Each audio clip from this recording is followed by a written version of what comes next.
Thank you very much, Mark. I am honored to speak here at this forum today, and I'm thankful to the ICD for giving me this opportunity and creating this platform for multicultural and interdisciplinary intellectual exchange. As he said, my topic today will look at, my paper looked at compliance and implementation of human rights treaties, and the paper basically evaluates the extent to which international law, specifically treaties, serve as a tool for protection of human rights.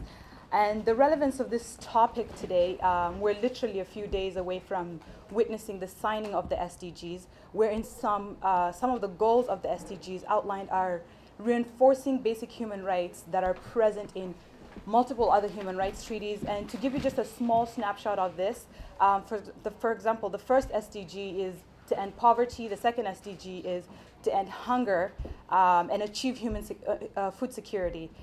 In the International Convention of Economic, Social, and Cultural Rights, Article 11 states that state parties to the present covenant recognize the right of everyone to an adequate standard of living for himself and his family, including adequate food, clothing, housing, and the continuous improvement of living conditions. SDG number 3, which is to ensure health, we can see that is secured in also the Convention of Economic and Social and Cultural Rights. Article 12 specifically gives everyone the right to an enjoyment of the highest attainable standard of physical and mental health. SDG number 5, women's rights and empowering women and girls. We can see the Convention on Against the Discrimination of Women, the CEDAW, recognizes that there's an extensive discrimination against women existing, and it emphasizes that such discrimination violates the principles of rights and respect for human dignity. This is just to give you a small snapshot. I can go on this, but in the interest of time, I just wanted to make a connection between SDGs and human rights. They're very closely related and essentially interchangeable. So the SDGs are not introducing new ideas, but basically reinforcing old ones. The topic of implementation of human rights, it also exists in the SDGs, which is something that makes these commitments different from the MDGs. Under SDG number 17, it basically says that it's to strengthen the means of implementation and to revitalize the global partnership for sustainable development. So moving on to talk about the implementation of human rights in the human rights treaties.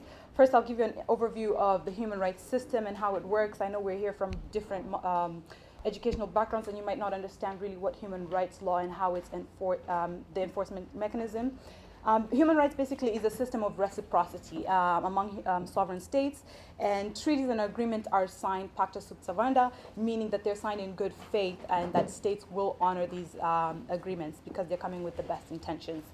Under the sources of international law, which are under Article 38(1) of the International Court of Justice Statute, it lists the sources there, and treaties, customs, general principles, teachings and opinions of highly qualified publicists are treaties themselves are the highest source of law for human rights. In human rights law, there are two systems: charter-based systems and treaty-based systems. The charter, which falls under the UN Charter, we see also the Universal Declaration of Human Rights, gives you some obligations of human rights. And under the treaty-based systems, there's about 9 of them, which range from CEDAW to the Convention Against Torture, racial discrimination, rights of the child, refugee rights, migrant workers, just to name a few.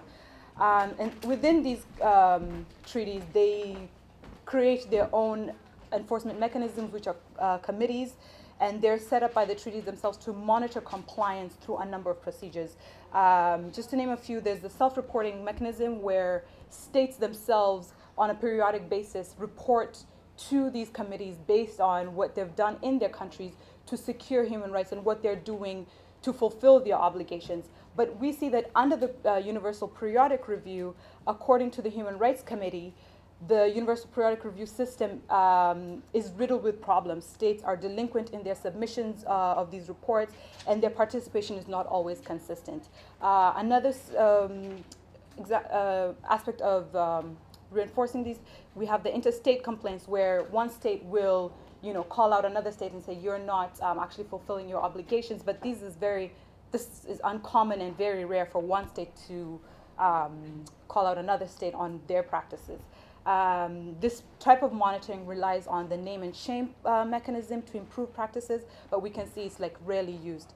Lastly, there's the optional protocol, which allows individuals to submit complaints to these committees based on violations that they have faced in their country. Then there's the special procedures where special rapporteurs are assigned to different issues, either on a thematic basis or a country-based issue. So we have the special rapporteur on torture, who is Mr. Juan Mendez. He reports on torture issues generally around the world. And then the country-specific, for example, the special rapporteur on the situation of human rights of Cambodia, who is Mrs. Rona Smith. These committees' procedures provide recommendations. They do not have an enforcement mechanism, so they just tell states, okay, this is how you can improve, you can implement these measures, and that will reduce your systemic violations of human rights. There is no world court, there is no sword. Thomas Hobbes likes to use this word, there is no sword to put a guarantee on implementation. Hence why, along with the rise of treaty bodies and monitoring human rights violations, there is also a corresponding rise in the violation and denial of basic human rights by states. All you have to do is basically turn on the news or look at the newspaper to see how much violations of human rights are repeated in the daily news cycle. Justin Collin, who is a scholar in human rights, argues that despite the claims of a new stand of intolerance for human misery and human atrocities, nothing has changed to indicate that they are taken any more seriously by powerful nations. Professor Anna Hathaway at Yale Law, she conducted a study assessing the effects of human rights treaty ratification on human rights compliance in 166 nations over a 40-year period in 5 specific areas: genocide, torture, fair trial, civil liberties, and political representation of women. The study basically concluded that ratification of human rights has little effect on state practice. It may seem that signing treaties and ratifying them do not pressure states into observing these obligations, but rather offsets this pressure. It may seem that states are signing symbolically with no intention to implement. States can benefit from this cheap talk that shields their reputation from international criticism for ignoring international treaties. We can only hope that the adoption of the SDGs in the coming days will be implemented fully by 2030, following the poor report card of the MDGs, or as we see these human rights treaties monitoring systems. If it is any indication of what is to come, we can look at the Financing for Development meeting that was held in Addis Ababa a couple of months ago, and Ambassador Tavi yesterday mentioned this. Heads of states were supposed to come to Addis Ababa to sign the Addis Ababa Accord, which would be a binding document. However, coming out of Addis Ababa, they had the Addis Ababa Action Agenda, which is basically sets out just commitments. So this rubric behind the SDGs in terms of financing, capacity building, technology, providing technology to different countries in order for them to help them to try to enforce these SDGs is not enforceable. Yesterday, Mr. Creighton was talking about good intentions, having the best intentions in terms of aid and development. Although best intentions are, only said, the most important thing is honoring your commitment. That's what matters at the end of the day. Sorry, but I digress. Back to my actual paper. These findings, for example, in Professor Hathaway's, raise the question as to whether human rights law and the regime of human rights law is at all effective in protecting human rights. Also, whether the lack of adherence to human rights obligations indicates that the normative values of these treaties are meaningless to states. The challenge faced in the human rights regime is how to ensure that states comply once they ratify these treaties. So although they can be persuaded to sign these treaties, they are rarely compelled. The Undersecretary of Communications yesterday was saying that basically her campaign was to get the word out there, to get the SDGs out there. So it's all in your face. It's like there's this hullabaloo, there's this big hooray. for signing. So how can states, after all that, if it's in everybody's mouth, how can they not sign? So there's this pressure that you can persuade them to sign, but at the end of the day, it is the implementation mechanism and compelling states to sign. So rational theorists, they believe that coercion, not persuasion, as a social force is the best mechanism to influence state behavior. Therefore, one state's practice essentially influences the other states. So the current system is indeed weak. However, I do not believe, and this is what I argue in the paper, it is time to abandon the treaty-based system. I argue in the paper that enhancing monitoring and enforcement mechanisms to increase accountability for violations should strengthen the human rights regime. And in as much as there's negative things to say about human rights, there's also the good. International human rights law has brought incalculable and indirect benefits for rights protection. Treaties play a crucial role in the creation of human rights law, and Ban Ki-moon, he notes that the treaty bodies stand at the heart of the international human rights protection system as engines translating universal norms in social justice and individual well-being. So this brings me to my concluding remarks of how we can move forward and what basically recommendations for strengthening the human rights rubric.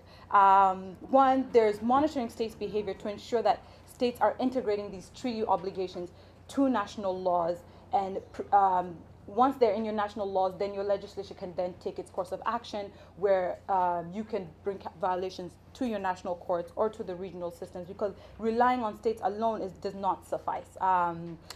We can also bring in non-state actors. For example, NGOs and individuals like us can do a lot, and they're having a lot of power to report violations and basically investigate and expose and denounce violations that are happening within the state system. The Universal Declaration of Human Rights in its preamble itself states that every individual and every organ of society has a right, is able to promote and respect the human rights system. So we all have a part to play, and not only look at the human rights system as an international platform only where states are actors, but individuals and non-state actors can also play a part in enforcing human rights treaties. Secondly, the regional courts and the national courts, as I said, once these laws are implemented into the national systems, then these legislatures can take a natural course of action. 1 minute. Alrighty, then I only have one more thing to say. We also have trust indicators, which are basically a quantitative tool using social and economic data that cuts across social sciences and law to monitor human rights. It's an audit system, and when used correctly, can monitor compliance of human rights obligations, measure progress, and impact the policy changes of human rights. To leave you with a quote from Douglas Cassell, he says this, and I really like it. He says, "International human rights law is a strand woven through the length of a rope. Its main value is not how much right protection can pull a single strand, but how it strengthens the entire rope." So that is my presentation, my paper. I hope you'll read it. Thank you very much.